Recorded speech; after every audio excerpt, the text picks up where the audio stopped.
Welcome back, students, for another rendition of MLL 230. This week, we're going to look at intercultural communication, and our case study today will be on Japan. So, intercultural communication is exactly what it sounds like. It is the study of when you're looking at people from different cultural backgrounds. You're also looking at how they communicate, what are similar different ways, and how they endeavor to communicate across cultures. In the field of intercultural communication has developed over the years, where in the past people have looked at different cultures and said, okay, this is how someone from this culture acts versus someone from another culture, and this is why they experience culture shock. And it came from a lens of business. So a lot of business people would go to Japan, for instance, and they would try to learn the ins and outs of this culture in order to do business with them. So over the years, that's changed and become less business oriented. It became less like, here's how do you get what you want, and more egalitarian. So how do two people from different cultures communicate? And it could be two or more cultures. There's also a class at UMBC, intercultural communication, and I've taken it before. It's very good, and it also looks at what are the different cultures, that underlying communication, how do they affect the way that people talk to each other. For some of you who are from different cultures, you may already kind of see the semblances of, maybe how you experience culture shock when you first moved, or, to America, or talk to somebody of a different culture. So, cultural conventions, they affect discourse. They affect the way that you talk. But what people have determined over the years is that it does not determine how you speak. So, for example, Japanese may exhibit more verbal feedback than their American peers. Um, so, in the discourse, in the conventions, it's usually assumed that the Japanese would be more quiet, would be more silent, right? But in some scenarios, you may feel that, or you may observe that a Japanese person might have more verbal feedback. So you might be taken aback and saying, well, that's not very Japanese, right? But again, these are just guidelines. They do not determine how someone, even if they're from a particular culture, how they actually contribute to discourse community or community of practice. This field also takes into account that culture is fluid. It's not fixed, right? So, there's been plenty of studies before that have focused on the way that Chinese individuals from China speak. And they say, oh, well, Chinese are aggressive, they interrupt more. But then other studies will say, well, they're taciturn, they're very silent. Okay, so which one is it? Are they aggressive or are they silent? And the answer is both. It really depends on the context, it depends on the situation. And then people think of cultures as, someone from America or someone from Japan. But actually, the reality is you may belong to multiple cultures. You may belong to, a culture such as if you're a police officer, maybe the way that you talk might be very different from if you're a civilian. If you're African American, you may speak differently than if you're of European descent. If you're Californian, you may speak differently from a New Yorker. So culture doesn't just end at, it doesn't start and doesn't end at a national boundary. In the way you talk, based on how the many different groups that you belong to also influence your culture. So culture has a lot of characteristics that are learned and they're transmitted through generations. They're symbolic and also they change over time. It's also ethnocentric, right? It has both visible and invisible attributes. So, what do I mean by ethnocentrism?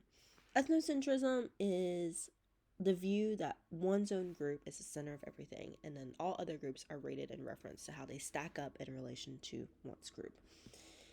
From the context of the United States, that could be someone who is of European descent and they view everyone who is American from this perspective, and everyone who is from an immigrant background is not quote unquote American. So that's what we would call an ethnocentric view. So you need to be culturally aware in order to be able to interpret someone's behavior relative to its cultural context. In other words, you should be aware of the ethnocentrism that you have. For example, if you are from you're American and you go into another place, are you thinking of that place from your own lens, right? Of being an American, of being America as centralized, as everything as inferior? Or are you you're going to this land with the view that this place is a different place and you want to examine the similarities and differences from kind of an objective point of view, not subjective. So the field of intercultural communication has this doctrine that participants of any interaction are allowed to bring in their own linguistic and cultural background to the table. Okay, so this, like all languages, like linguists, we believe that languages are equal. Intercommunication scholars also believe that however you communicate is equal and as important to you, and also you're able to bring something to the table. There is not a culture too big that can't allow for smaller cultures to also communicate, and there's not a culture too small that can't shape a discussion or a discourse in some meaningful way. So, as far as communicative competence, this is where the difference between grammatical competence and communicative competence. So, grammatical competence is like, can you understand, is this person making a lot of grammatical mistakes, right? Like, is he saying like he goes instead of he went? That's different than communicative competence, where someone says he goes yesterday. You understand what they're saying. They're displaying communicative competence. They're able to communicate effectively. So, forms of language not only reflect people's social position and circumstance, but also express their view of the way society is organized and of their position within a social network. The forms of language encode a socially constructed representation of the world. Of course, we don't live in an equal society. We don't live in a globally equal society. And so the ways in which that we're able to use a language encode some sort of social representation. Like it carries with it its culture. And that's why it's so important that culture and language are so closely intertwined. And I know that some of you wrote about this in the discussion boards. So there's been some research, some current research in the past few years that talks about what is the role of an English speaker, right? And why someone with quote unquote bad English, why that might actually be a positive benefit. So I've taught ESL for probably 11 years, and I have a lot of students coming up to me and saying, how can I get rid of my accent? I think we talked about this in previous classes. How can I get rid of my accent? I speak bad English. People think I speak with an accent, or, I'm coming from Nigeria where my form of English is different, or I'm coming from India where my English is different. And I would say that actually you guys are the change makers, right? Because when people who are speaking English as a non-native language, they are actually simplifying the vocabulary. They are actually making sure everyone is heard. They're making sure the language is communicable, right? Like you can communicate. You're making this language more universally understandable. So actually, it's a good idea, right? Because this communication global consultant, Heather Hansen, she was talking about how, she had taught accent reduction classes in the past, but she actually realized that when people are speaking English as a second language, they are using the language to create meaning. And, it's not saying that non-native English speakers are bad or that they, don't also communicate to the discourse. But think about it. When you are with another English speaker, you talk very differently, right? Like you'll say idioms, like you'll say like, "Oh, that's out of the horse's mouth," or, "We got to hit this ball in the park," or "let's put a pin on it," or like, you have all these idioms and a lot of them are like football related. And when you're speaking to someone who is not from that context, it can be very very confusing, right? So if you get rid of all that, if you're coming from, we're starting from the same context, we're starting from the same, we're speaking this language that none of us finds as native, you can actually build more communication. Your communication becomes stronger. Connections with pigeons. We talked about pigeons last time, right? And we talked about how pigeons are so useful, but everyone treats them as a second class language. They say this is not really language, it's not really full fledged language. Uh, but you can learn a pigeon in 6 months, right? It does not take long to learn a pigeon. And being able to learn a language, you know, um, a classic language, may be a little bit harder. So having this kind of pigeon, having to be able to like take some aspects of one language and another language, being able to speak English in a way that reflects your own understanding actually contributes to the communicative competence. So, interaction is negotiated through communicative competence, not by misunderstanding. Okay, so when someone doesn't speak quote unquote perfect English or quote unquote someone speaks bad English, they say, oh, they're just misunderstanding. That's not necessarily true, right? The speaker may come with their own pragmatic strategies to maintain their own varieties and values and still communicate without hindrance. Okay, not everything is a misunderstanding. Not everything is because they don't understand. And we'll see this later with the Japanese and how they view silence. Because a lot of people think that if someone's silent, they don't understand. But they do understand. They're just thinking about it. And they just need some time to think and then time to speak. So these words, conversational overlap, silence, gaze, indirect adjustivity. You don't need to know those words right now, but these are words that are captured in the reading. And these are words that talk about, what are the different instances of communicative competence? How are you able to measure, communication in this way? So, what Gumpers and Cook Gumpers, what they found out, and also Jaraja, they discovered that English language learners did not actually have to have full competence of a language in order to be adept at communicating. AKA, you don't need to be an expert really in any language in order to communicate, right? And you probably noticed this if you've been to another country. You only speak a little bit of Spanish or you only speak a little bit of French, or German. You can still communicate, or Chinese. You can still communicate, right? You don't need to understand the entirety of the language and be completely fluent in order to communicate.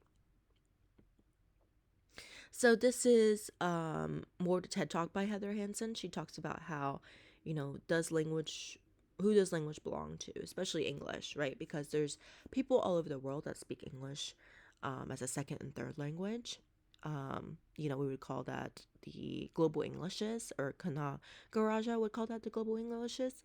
And, it's something that um, we're thinking about this decolonization mindset that we want to, give other people an opportunity to, make a claim. Or, maybe English is something that belongs to everybody and belongs to nobody. So there's this TED Talk. I'd be very interested to hear your thoughts about, what is the role of quote unquote bad English. So let's talk about different cultures. So there's many aspects of intercultural communication, and we're just going to focus on a few aspects. But one of them is the individualistic versus collectivist cultures. So an individualist culture, this is a culture that really fosters independence and individual achievement. Um, I would say that America is very much in this culture, right? That they say, um, you're the best. Always try strive to be the best. If you think about the Olympics, right? The people who are standing at the podium and winning the gold medals, they focus on these stories of individuals and how they grew up and how they persevered and suffered. And so they're really looking at their achievements and they're saying, okay, well, they worked hard, right? They worked hard and that's how they were to get where they are. Um, I saw recently like Michael Jordan, he has a documentary out, but then also, there have been advertisements of him in the past where he has said, okay, I failed like 10,000 times. I got cut from my high school basketball team, but you know what? I persevered, right? And so this was his individual thinking. It was his personal choice. It was his self-expression. He didn't talk about, I mean, he probably talked about his coach and everything like that, but really we're an individualistic culture. We're not saying Michael Jordan is who he is because of his coach. We're saying Michael Jordan is who he is because of him. So it's associated with egalitarian relationships and flexibility in roles, including upward mobility. So this culture really says, okay, if you work hard, you can move up beyond where your ancestors, or like your parents' income level. Like you can make more money because you worked hard. You can move up the social ladder. Maybe you grew up poor, but you can end up rich, right? So this individualistic culture really focuses on this upward mobility, kind of work hard and pull yourself up by the bootstraps kind of deal, which I don't believe in. But it's associated with private property as well, or individual ownership. Like, this is mine, okay? This is my house. This is my lawn. This is my desk, right? Everything is very my. So this contrasts with a collectivist culture, and we'll talk about Japan, but Japan is more of a collectivist culture. So collectivist cultures fosters interdependence and group success, okay? So this means that if you are a person, you're, again, in the Olympics, you won gold for your country. You didn't just win gold. Everyone in your team won gold, and an entire country won gold, right? So it's really talking about how did you come to your success? Everyone is really interdependent on each other. We're all relying on each other. Um, it promotes adherence to norms, respects for elders, and a group consensus. So, for example, I come from a Chinese background, and in my background, the person who eats first is the person who's the oldest. So like grandma would eat first. If I were to eat first, it would be, it would just be like a coup. Like, people would be outraged, right? Because you have to, show devotion to your ancestors. They lived a long time, right? And so there's lots of ancestor worship. In my culture, I'm not saying that it's true in every collectivist culture, but there's just more of a respect for your elders, right? There's a different communication style of talking to elders. And so, it's this culture really relies on stable hierarchical roles. There's a system and you fall somewhere in that system and you have a role to play in that system. It's not necessarily like that you are the bottom of the totem pole and you should stay that way and then you'll never get out. But it's more dependent on, other factors like gender, family, background, and age, and less about, you as an individual. So as you age, you'll get more respect. And it's associated with shared property, group ownership. And these cultures are more likely to believe in, this group shared situation. So for example, if you were to come late to a dinner, if you're from an individualist culture and you're late to dinner, people would say, why were you late? Are you lazy? Did you get up late? What are you doing other things, right? Like, you didn't leave on time. Whereas a collectivist culture were to say, oh, there must have been traffic, right? There must have been some sort of obstacle, the metro's running slow, and they're able to understand and not associate that your lateness with your individual identity. So this is also another aspect of intercultural communication, talking about high context and low context cultures. So a low context culture are cultures that rely heavily on words to convey the main message. Okay, so low context culture would be German, Scandinavian, American, English, French, Italian, maybe. Okay, on the spectrum. So you have to say what you want. If you want something, you should say it.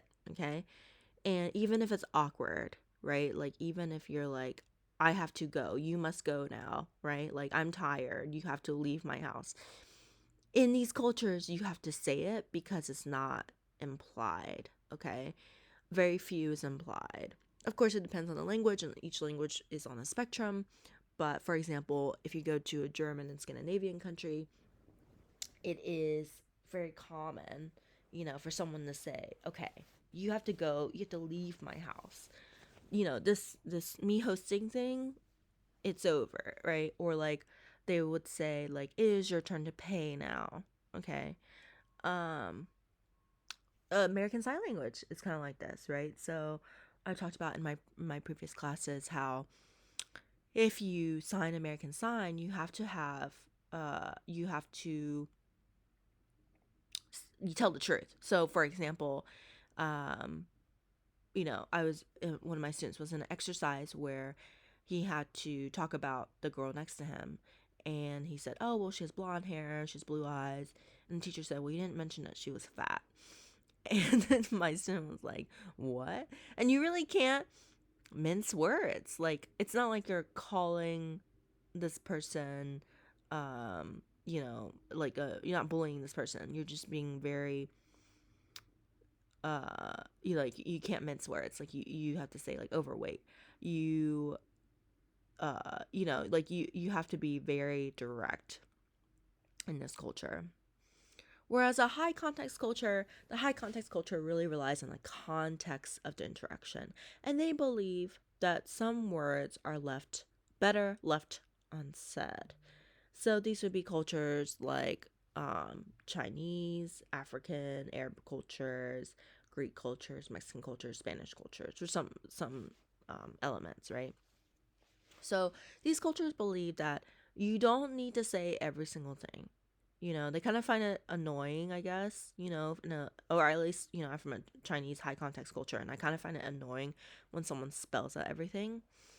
But you might not. You might appreciate that, right? Like you might be like, I don't want to be an ambiguity all the time. I need to know exactly, what it is I'm talking about, right? So that might be an American thing. So here's an illustration of how those cultures might take place in discourse. So this is from an artist who's Chinese who studied abroad in Germany, and they were able to illustrate, the different communication styles. So on the left in the blue is the Germans, and Germans are very direct. They'll say what they need to say. I had a German friend from Germany. She also taught at UMBC one time, and she told me, have you ever thought about brushing the back of your hair? And I said, yeah, I thought about it, but what she was telling me was that my hair was messy. I need to get I need to get a hairbrush, okay? She was like, you messy girl, you need to get a hairbrush, right? Whereas if a Chinese person, right, someone from a, kind of a high context culture, they rely heavily on the context. Okay, so they probably wouldn't say anything, or they'd say something in a very roundabout way. Or if they're truly Chinese, they would say, oh, I have this, hairbrush, I think it would look great for you, things like that. They would say face, right? Because they don't want to threaten the relationship between the two speakers, right? So it's a very roundabout way. And some would say, even like we talked about different cultures within a nation, Some would say like the North is very much this way. Like people in Baltimore are very much this way. Um, and people, maybe you think people from Maryland are like this, very roundabout, very Southern, very, very high context, right? So, very roundabout way of saying, very indirect. So, a low context culture tends to prefer direct verbal interaction. They tend to understand meaning at one level primarily. Like what I say is kind of what I do, right? So, another example for you is when I was having dinner with a German student, and I made a joke at the end of the meal because he had finished his meal, and I said, "Oh, was that disgusting?" And he was like, "What do you mean?" And I was like, "Was the meal disgusting?" He was like, "Clearly not, because I cleaned my plate." And I was like, "I know, I'm joking," right? But in some cultures, like, you have to be direct. You have to, figure out what you mean. Some people are like this, right? And I'm not saying it's a bad thing necessarily that you should always be, indirect, because sometimes it's good to be indirect, or sometimes it's good to be a low context direct culture, because you're able to understand how everyone is feeling, right? Like there's no mincing of words, there's no misunderstandings, there's no misinterpretations. um these cultures are generally less proficient at reading nonverbal cues. Okay, so for example, if you're from a Chinese culture and you're going to someone's house and they offer you food, and you're demonstrating some polite strategy, so you say, "Oh, no thank you," but your stomach is growling and you're like staring at the food like it's the last food you'll ever eat. You're just like, "Oh, no thank you," so someone from a low context culture would be like, "Oh, well, you said no thank you, no food for you," right? Because you said it, so it must be true. I'm taking you out your words, right? So communication is in this highly structured messages. It provides details. It gives authorities to written information. Like I want it written down, okay? And that's something that is very very true in a low context culture, right? So like if someone is inviting you to your house, like, "Oh yeah, come over," you know, but they're not really inviting you unless they write it down. Like they're texting you like, "Hey, come over at this time." Otherwise, it's not really like a verbal it's not really a verbal arrangement unless they say otherwise. So a high context culture tends to prefer indirect verbal interaction. They tend to understand meanings embedded at many socio-cultural levels. This is when the nonverbal cues, this is, they're able to demonstrate in different ways. They're very proficient at reading people's nonverbal cues. They can read your face, right? Like if you're like, "Oh, I'm very happy," and you say it like this, people are like, "Okay, this person's not very happy." Communicates in simple, sometimes ambiguous messages. But, in a high context culture, it's okay to live in ambiguity. It's okay to live in ambiguity. It's okay to not understand everything at one time, because the world is flexible. Other differences to consider between these cultures may be frequency of eye contact, right? Because a lot of people from different Asian cultures, they don't really like eye contact. Um, Whereas like Americans and Germans, they really, eye contact is their way of determining that you're understanding the material or that you are listening. Assertiveness, use of hands while talking, um, and I've traveled a lot. I spent 2.5 months in Italy, and the use of hands, I mean, it was just like, talk about a nonverbal skill. Like people can understand the world with just hands alone. Physical distance between communicators, speed of speech, politeness, volume of speech, use of facial expressions, and then silence, which we'll also talk about. There's this great book about it's called "Without You, There Is No Us." It's less to do about intercultural communication. It's more to do with this person who goes undercover as a journalist to North Korea, and she teaches English. And she discovers that because, people can't say what they want to say, she noticed that all her students were like standing very close to her. And she was like, okay, this is a culture where like you don't really stand like personal space is not really, a thing. But she was able to understand that people stood close to her because they really liked her. But they couldn't say that, right? In some cultures, you don't just say, I love you, I love you, I love you, I like you. In some cultures, it's a little bit more nuanced. Politeness. So politeness refers to the way that we express ourselves, which make it easier to deal with other people because through politeness, we build trust. Face, I mentioned earlier, face is the respect that person has for themselves and also in public or private. So they may have a speech act that may impose on their self-esteem or be face threatening. Okay. So in this context, like everybody has a face and not like a physical face, but like you have a respect. You have a system of respect. And if you have a positive face, it's something your self-worth has to be recognized. If you have a negative face, your self-worth has not to be imposed on. And so a lot of cultures, they have this premise of saving face. You have to save face, right? And different people have different, have their own repertoire of face saving. And it really has to do with, how do you communicate with this person without threatening them or, without making them lose their self-esteem. How do you ask something? How do you greet someone? The Chinese concept of face, to give you an example, in Chinese, it is very. This is what I'm talking about with the fluidity of cultures, right? Because some people would say, well, it's an Asian culture, people are very timid. But did you know that it is acceptable to ask these questions? Do you know how to live in America and not pay taxes? How much money do you make? Is your company hiring? Are you married? Would you like to marry my son or daughter? Okay, so in in American culture, this would be very threatening, face threatening, right? Because it's like this is kind of like it is against our concepts of politeness strategies of talking about money, of talking about marriage, of talking about these various topics.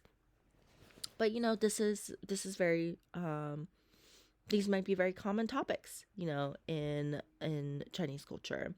To give you another example, when I taught abroad in China, I I guess like I wasn't doing a very good job.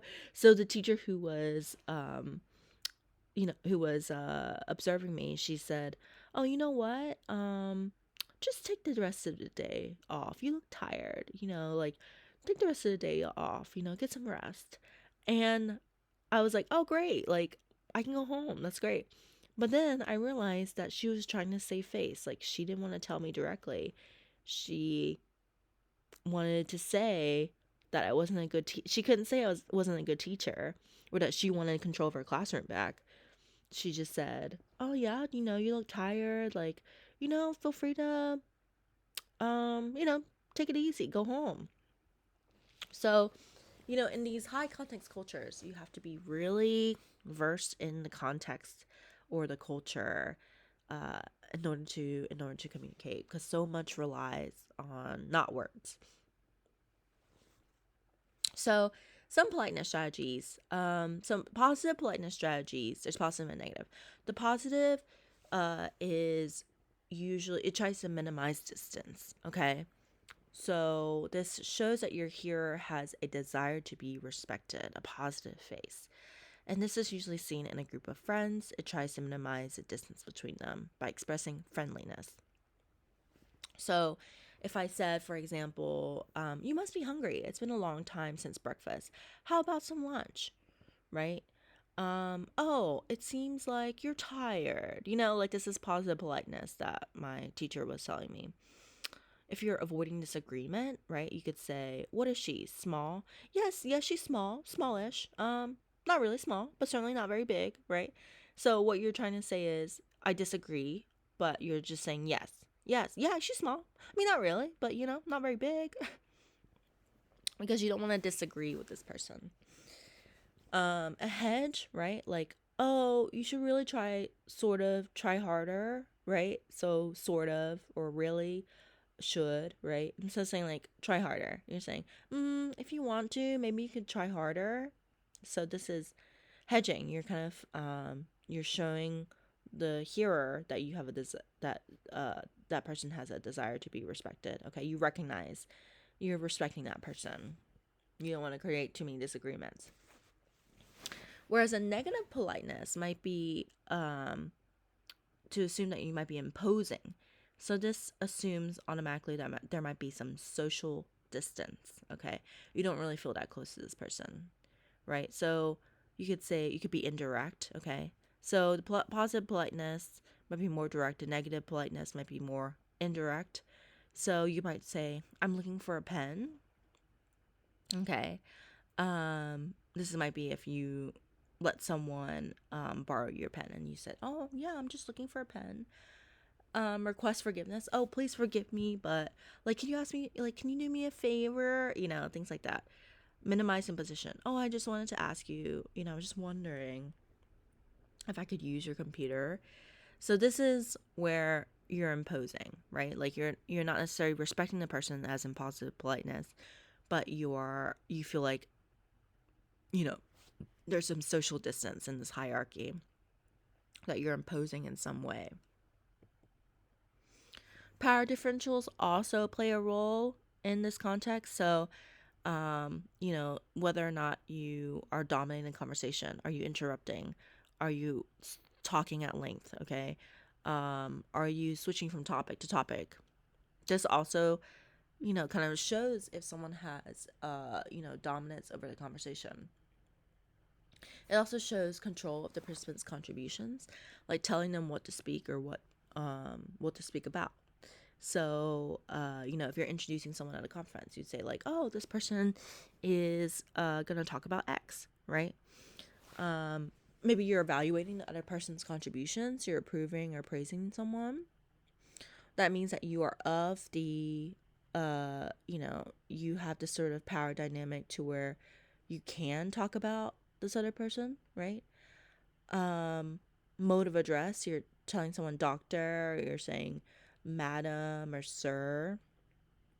Use of questions, statements, acknowledging the other person's contribution or not, right? That shows a power differential. So there's different ways, and I'm sure you've witnessed a lot of these, but there's different ways in which people can maintain power even in speech. It shows that someone is, in charge of the situation, that someone's, has more power than them. So, Wolof and Wolof greetings. So the Wolof, they're a pastoral group who live along Senegal, and they have a different set of classes, or castes. So they have griots, which are the praise singers. They have former slaves. They have freemen. They have nobles, and depending on, who you are in the situation, the greetings are highly formal. So there can be a salutation, praise of God, health question. So a lot of people are studying Korean right now. You might find this in Korean, where there's, depending on different, the social hierarchy, you might be addressing someone differently. So if there's a greeter, they'll say, for example, salam alaikum, which is in Arabic, says peace be with you. And then they'll say, salam alaikum, or alaikum salam, right? So there's kind of this greeter greetee, like greeter responder, right? So I'm not gonna read the rest of this, but there's a lot of different the ways in which you greet someone might be rooted in this social hierarchy. So there's also different a lot of different other factors as well. So, what is the function? What is the social rank? Who initiated? What is the movement? What is the stress? Because sometimes, like, you want to switch your tempo or your pitch based on who you're greeting. So, let's talk a little bit about cross-cultural conflicts. Cross-cultural conflicts is when people of different cultures. Maybe there's a high context, maybe there's a low context, and then there's some culture clash. So experts recommend that the first step to simply is to speak to the other person in order to clarify what the problem is. The goal is to arrive at a common definition of the problem. This means trying to understand the other person's position. Above all, both bilinguals have to make it clear that they are interested in finding a solution. So is speaking really the most is it the solution to everything? Probably not. But I'll just show you some examples where there might be some of these clashes. So our case study today, we'll look at Japan. And of course, Japan is a high context culture. So this cartoon says, hey, have you fixed the toilet leakage? And this person says, I cannot deny the possibility that the highly toxic sewage is still leaking. And this person said, so what? Is it still leaking or not? And he says, look, I'm trying to fit into Japan's high context culture by leaving things better left unsaid. This is kind of like a haha funny because obviously they didn't fix the toilet. But, sometimes the Americans, when they go to Japan, they're confused. This is how they, sometimes this is how they're able to communicate. And you don't know if it's a yes or no. So it's a little bit awkward for them, or can lead to these conflicts, as I mentioned earlier. So this is an example from a bank, HSBC, I think.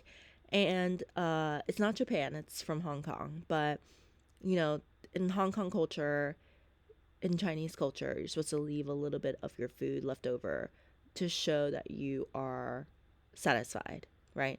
Because if you finish your meal, that's your host's way of saying, oh, you finished your meal, I didn't feed you enough, right? So they go and get you more food. So this person coming from America, probably, here it's like you have to finish everything on your plate. So he finishes everything on this bowl or plate, and then the Chinese businessmen are like, all right, we need to get him some more. And then he feels like he, out of politeness, has to eat everything. And so he's full, he's stuffed. He can't possibly have more soup or whatever they're giving to him. So, Hofstede, he was this Dutch social psychologist, and he was really the first to map out cultural values on a scale. So they were able to look at, power, distance, individualism, feminine, masculine, uncertainty, avoidance, long-term orientation, or restraint, indulgence. And, given the number, they're able to kind of map out, depending on the cultures, what are the different orientations that people have. So power distance, are they more egalitarian, or are they a culture that embraces hierarchy? Individualism, are they more collectivist, or are they more individualist? Feminine, masculine, I actually don't like these terms. I think these terms are outdated. We're in the 21st century. Come on, why are we still using feminine, masculine?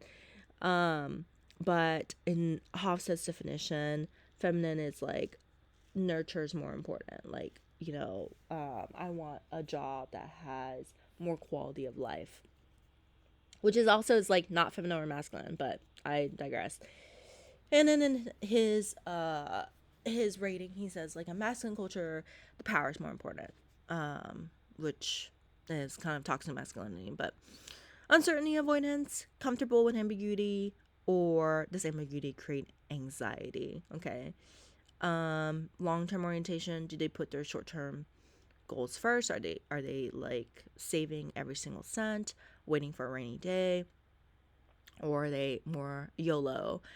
You only live once, putting their YOLO is putting their short-term goals first, and then long-term goals would be putting aside money every single day, waiting for a rainy day. Restraint, indulgence, happiness can be bad, or happiness is always good, like you're always chasing some sort of happiness. Or is too much happiness, it's okay to be sad because you can't be too much, it's not healthy for you to be too happy. So if you map out Japan and the United States, I gave you the link where you can map out your own individual culture as well. But you notice that in Japan, the power distance is higher. People respect people of power. People respect elderly. People respect titles. Individualism, United States, we really not get out of the water with our individualism. Everything is a consequence of what you do, your upbringing, where you come from, your because of you. Um, they would say Japan is a more masculine society in which they value power, right, over kind of this nurturing, this quality of life. I kind of disagree with the United States. I kind of believe that should be higher. Uncertainty avoidance. Japan has a more attention to ambiguity. It's okay for things to be ambiguous. Versus in the United States, it's the ambiguity creates anxiety, right? Like a lot of people are like, okay, I need to know everything on the syllabus. When are things due? If there's nothing on the syllabus, if something is TBD, I need to know right now. What I'm gonna do. Whereas the Japanese are more comfortable with having this. Okay, I'm sure it will be revealed to me later. I will just hold on, right? Long-term orientation. Japan is more likely to look at things in the broader perspective, whereas the United States to kind of think of things as short-term. And you can see that we rank really low on this. So I'm very curious to hear your thoughts about why do Americans always think of things as short-term. And that indulgence, like I said, Americans are more likely to indulge in themselves and to think about, okay, I need this iPhone now, versus Japanese might be, might think happiness is, you don't need to be constantly satisfied all the time. So politeness in Japan. Differences in social status and power are clearer and more important in Japan. So the Japanese language also supports this system. There's different ways that you communicate to people, based on this hierarchy, based on this power, the social status. They have Keiko, which is a special polite language used to show respect when speaking to superiors or people outside of one's own language group.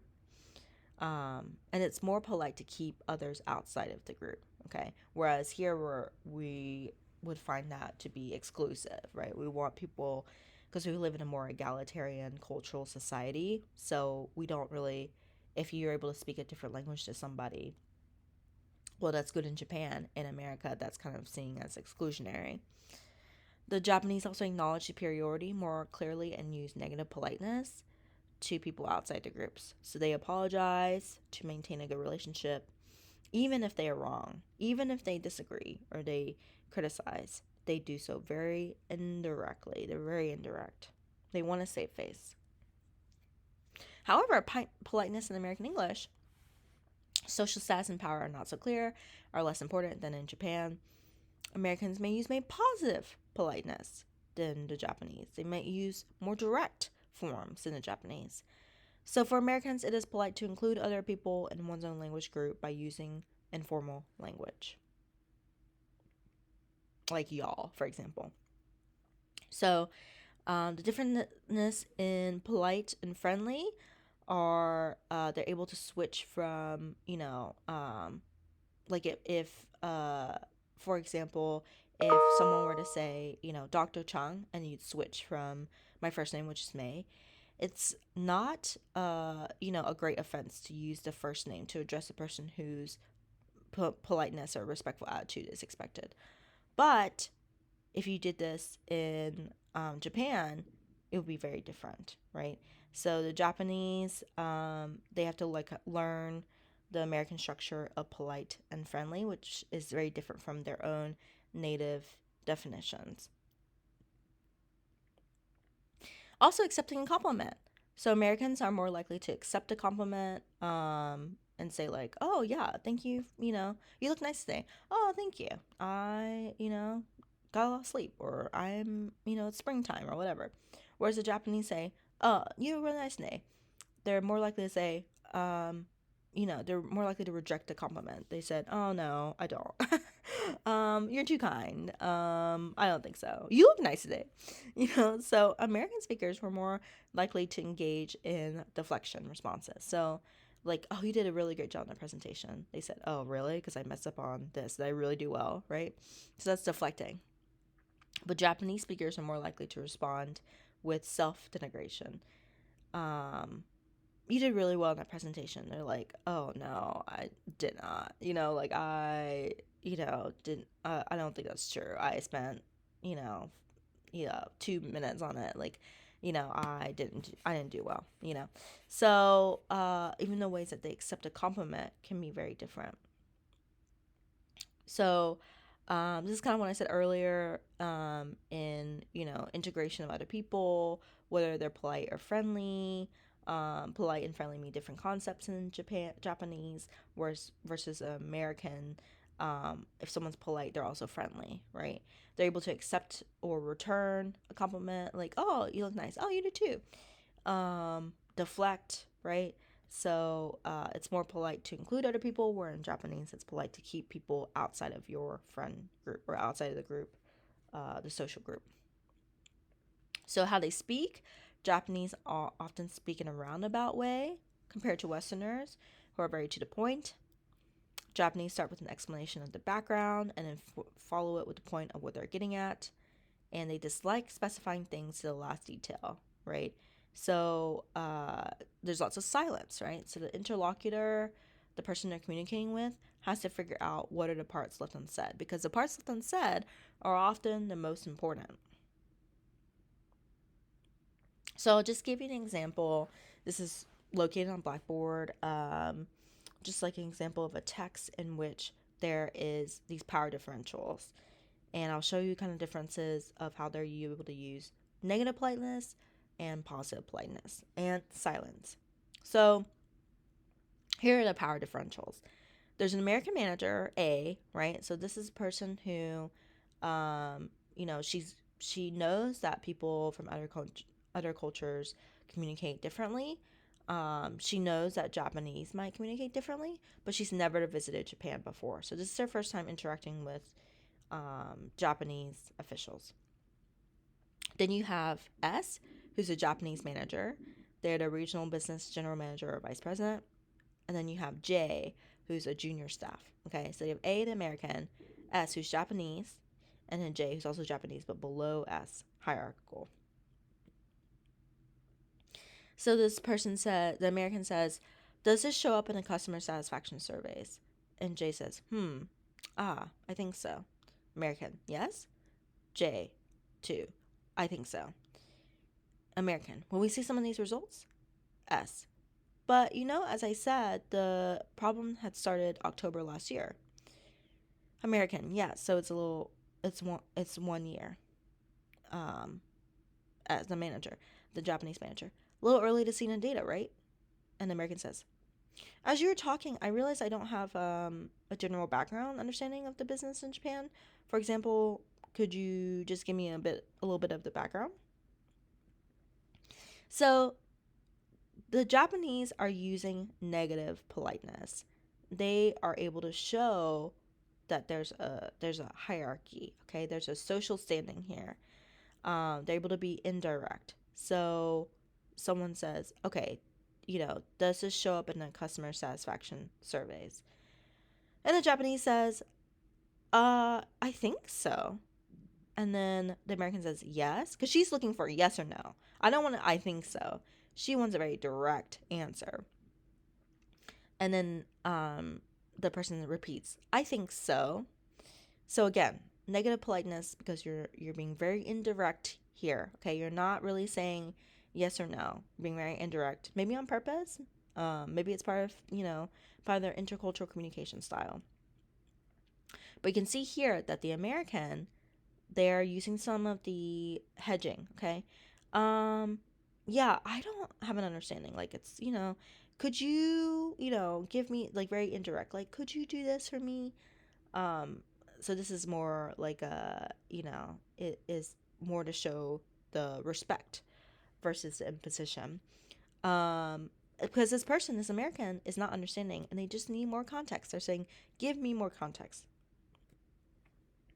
So American says, "Do you see when you look at the customer satisfaction results?" And Jay mentioned that he's also involved in the employee satisfaction. Japanese says, "Somewhat." American says, "Somewhat, yeah. When you look at these two things together, do you see relationships between customer satisfaction and employee satisfaction?" Japanese says, "Yeah." American says, "Which comes first?" The Japanese says, "What is your assumption?" The American says, "Well, I don't know. I mean," the Japanese says, "Since you have an assumption, that's what you're asking, right? The question." American says, well, I don't know whether I have assumption or not. I think they're related, but I'm not quite sure how. I'm not sure whether, on one hand, you could say if we have a very satisfied employees, whatever that means, motivated, productive, the customers will recognize that and that we're producing good, friendly support. And Japanese says, I think to begin with, people are motivated. They do a good job to serve customers. That's why the customers become happy. So again, a lot of negative politeness here. The Japanese, they're not saying yes or no. They're saying somewhat. And even though the Japanese says yeah, they're saying yeah after 2 beats of silence. So it's like, hey, when you look at these things together, do you see the relationships? They go, yeah. So that's not really a yes, right? If someone says like, hey, do you want to like go grab dinner sometime? They're like, yeah. Like it's not a full-fledged yes. So they're still being very indirect. They're saying, what is your assumption? Kind of like, what do you think, right? Kind of, they don't want to impose. But the American is using positive politeness. They're saying, I don't know. I'm not quite sure how, right? So kind of referring back to that individualist standpoint, hedging a little bit. But this person still does not understand. This person is still like trying to get information, trying to get answers. And so finally they agree on a chicken and egg situation, and they both participate in positive politeness. So chicken and egg, and the American says, yes, right. And then the Japanese says, right, I agree. So this is their way of, being direct now. Okay, they are able to come to a consensus. They agree. So let's talk a little bit about silence. In the United States, silence is viewed negatively, embarrassing, isolating, or representative of a lack of knowledge. But if you're silent in Japanese or East Asian culture, this has a emphasis on silence and harmony, right? Like you don't want to impose, you're thinking, right? And a secondary emphasis on speech. It's not like you don't know. So to give an example, there is some sort of silence in the speech where this person is talking, and there's four seconds of silence, right? And then the Japanese says 3 seconds of silence. It's very difficult to answer, but if you force me to pick one employee, I think. So the American is thinking that this person doesn't understand. Their silence is interpreted as a lack of understanding. But really, they just need more time. They do understand, but they just need more time. So, I'm sure you witness this in your classes where if you're silent, the teacher doesn't thinks that you don't know. But in other cultures, this is Oriental here, but I'm going to change it because that's outdated.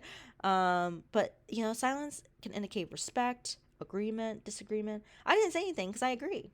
I didn't say anything because I disagree. I didn't say anything because I respect. Okay, or they're trying to show modesty. So silence is a social tool. It does something, but the intercultural differences, people can say, it can mislead people or, maybe even lead to violence. So here's an example of someone using of the UC Davis silent protests. So, why did the protesters decide to use silence? Sometimes silence can be powerful. Sometimes it can be very powerful. Silence can serve as power, authority, but also humility, obligation, deference. The facial expressions, the body stance, the gestures. In silence, these are used, these didactic markers are used prominently. They mean a lot more when there's silence. Right, so your discussion questions for today. Why might speaking bad English be considered desirable or advantageous? Number 2, describe some instances of interactions you've ever had with a low context or high context culture. Were there instances of confusion or culture shock? And number 3, in what ways can silence be used as a form of power? Is it effective? We have a lot of cultures represented in this class, so I'm interested to hear what you think. See you in the discussion board.